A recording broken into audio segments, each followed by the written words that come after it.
Gonna look into how to configure uh, taskbar here in puppylinux. In particular, this is going to be recorded on XenialPup32 bit version, but it should apply to most of the puppylinux distributions. When you look, I think the most people tend to use this JWM Desk Manager, which has a graphic representation of what we'll be doing, and particularly when you just open this up, the main window under the tab, you can go into tray.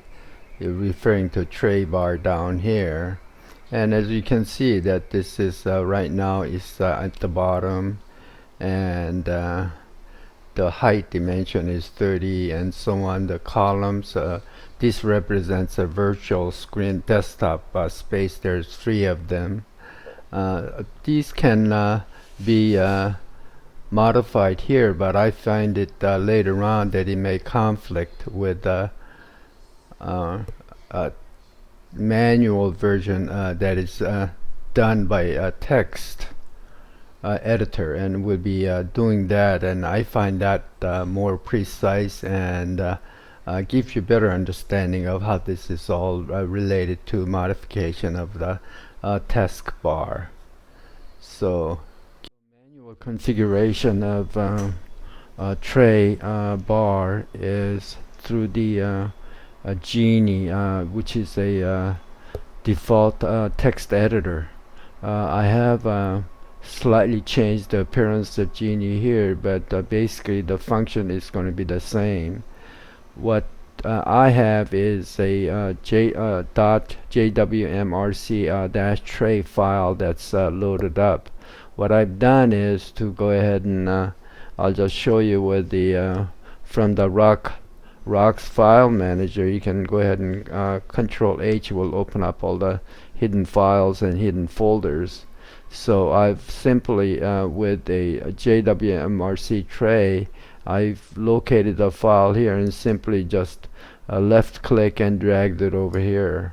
So similarly, we can use the same technique to load up other files. That's going to be very important in configuring the tray. So we'll go ahead and load up. Similarly, we'll just drag jwmrc here, and then we'll go into hidden folder JWM, and we'll go ahead and load up the JWMRC theme, and similarly JWMRC personnel. So I think at this point what we can do is to optimize the visualization of the Genie text editor. What I prefer to do is go to under view and then open up the sidebar.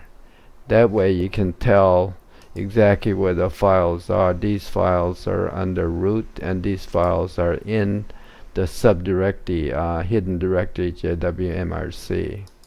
So we'll go ahead and look at the JWMRC-tray a little bit more carefully. So you can tell that there are several lines of code that first thing what we can do is take a look at the first line up here where the tray is, and right now it's on the bottom of the screen, and what I prefer is on the top. So we'll simply change that quotation mark container so to the top, and then we'll go ahead and save it. Now we have to make sure that JWM gets reread because the changes we made. So the command for that is jwm-restart, and watch what happens to the bar down here. So it rereads the file that we made changes to, and now it's on the top. So rather than typing it out each time, what I've done is I put this exact command in the keyboard shortcut. So and I can just simply on my keyboard where I have it set up is Shift Control R. It'll just reread the JWM files.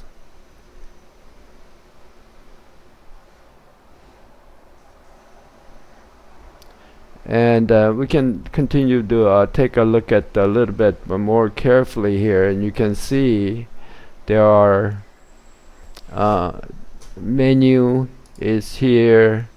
This menu, the line referring to menu is up here. Line referring to show desktop is here. And what this is that it just deletes it hides all the application on top of the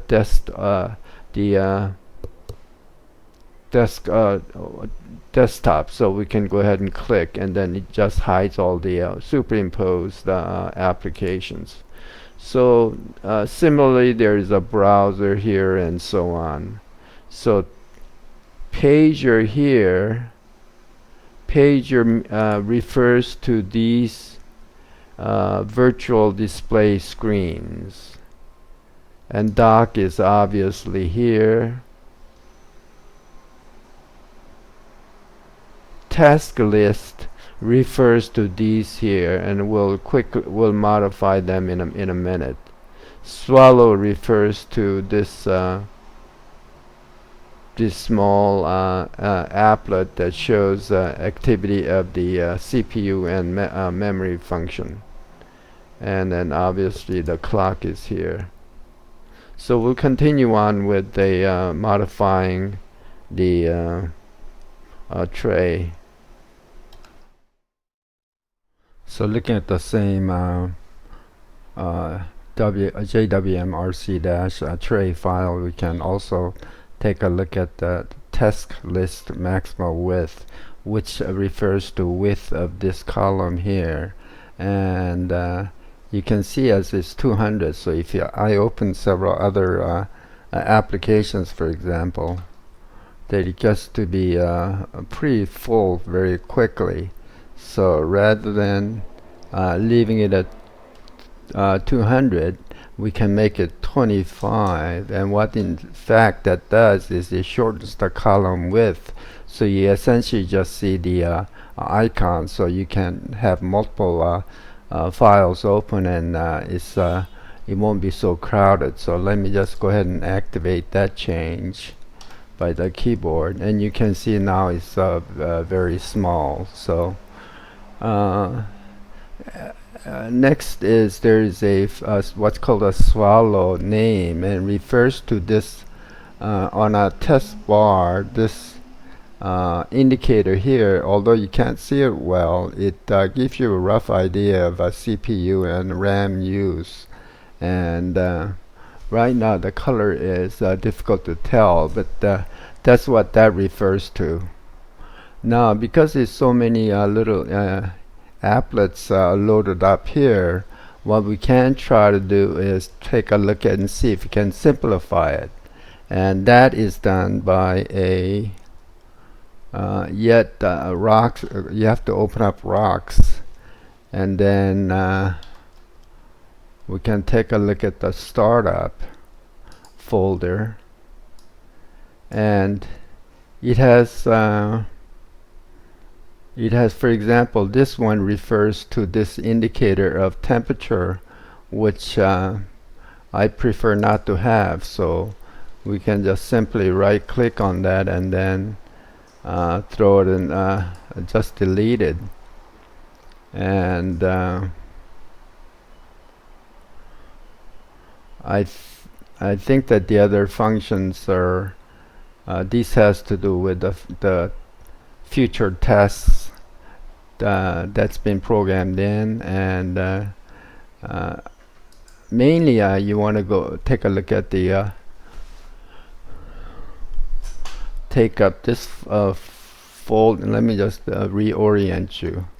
So what you want to do is see if you can simplify here further here, and you can also take a look at .config and then auto start, and within it, for example, I never use clip it, so we can go ahead and delete that, and dunst I don't need, and this has to do with a touchpad on my laptop, which you don't need, and free memory applet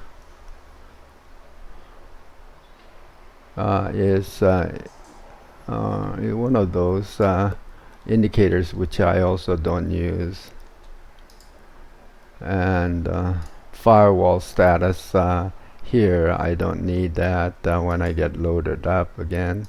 So essentially this has to do with the external monitor hookup, so I need that. That automatically turns off the laptop display, so, and also correctly sets up the external monitor. And I also don't need this.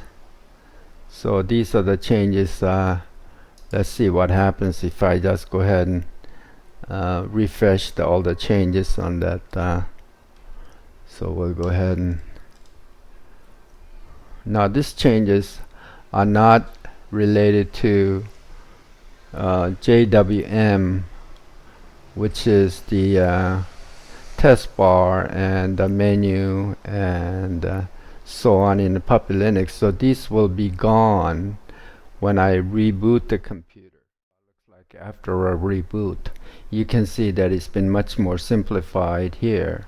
So those icons, most of them have been removed.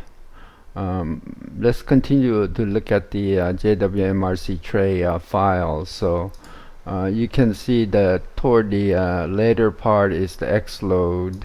It gives you an idea of CPU and RAM use, and also there is a clock that's here.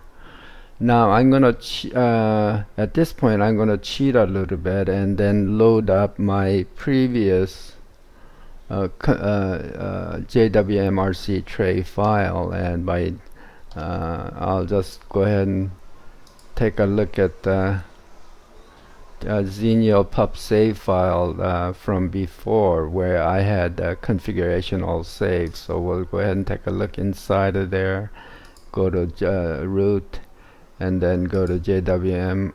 Oops, not here. You want to go to the tray, so which is here. So we'll go ahead and load that up. So my own default looks slightly different in that it has a spacer width. In other words, there are spaces in between some of these icons and so on that's been inserted, and also the clock format has been it's gonna change, and also I've elected to put a exit leave button here at the end. So what we can do is go ahead and this is my completed tray configuration from previous install, and then I can just go ahead and grab all of it and copy, and then we'll go ahead and insert it into present tray configuration file by pasting it in, and then we'll go ahead and again save it, and we'll go ahead and force the XenialPup to reload the configuration file and take a look at how it changes. So now you can see it looks very different in that we'll go ahead and we will have the power off button here, and also menu button here, and dog here further, but you can see that there has been significant space in between that's going to be very helpful. And so when I'm actually using a computer on daily basis, mainly I concentrate here, although there are 3 virtual screen display here.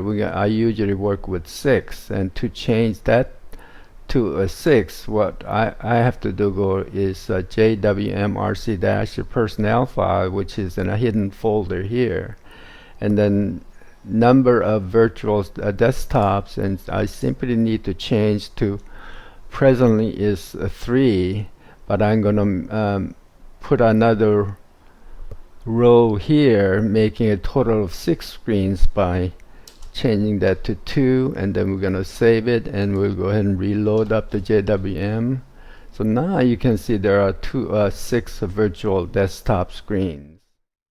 Now if you look at the taskbar carefully here, you have a power off button here, and also a puppy icon here. On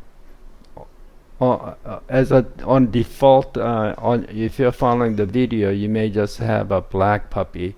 What I've done is taken that file, which is puppy dot, I think it's PNG, and then I modified it to a red color in GIMP, and I gave it a name. I saved it as puppy-red.png, and then I gave it a path to that icon here, and that's how I got the red puppy.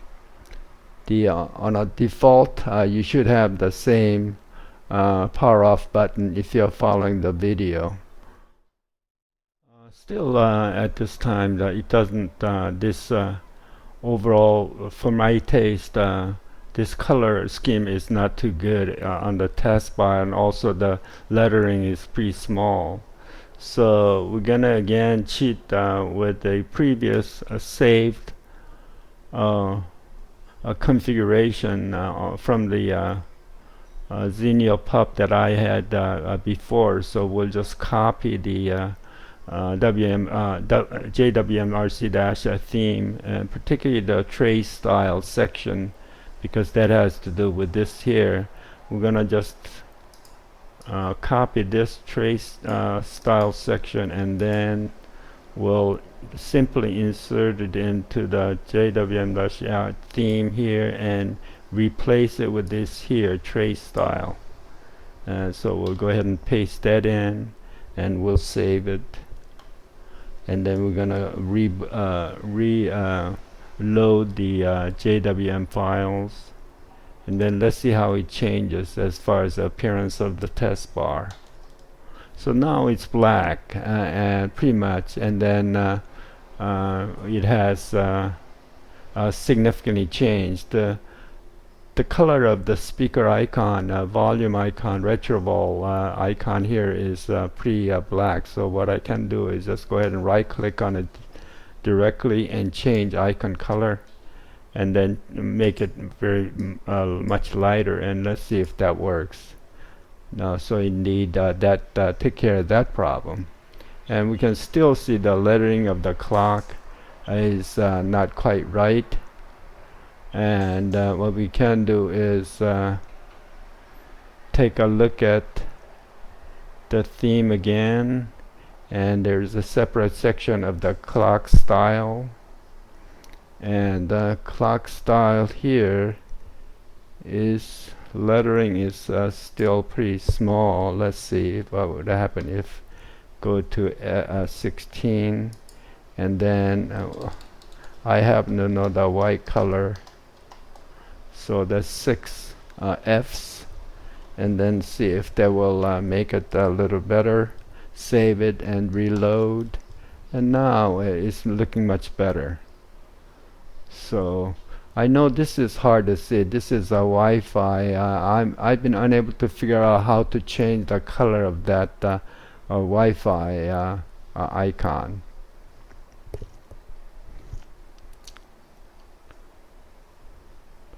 And so I think we're pretty at the end here.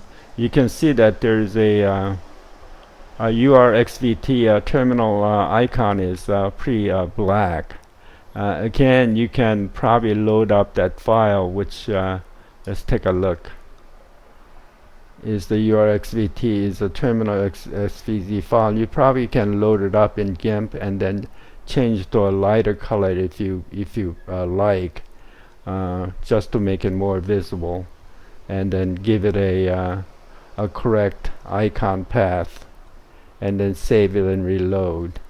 But I think I don't generally use these here at all. So because I trigger them with a keyboard. So Control T just brings up your XBT. So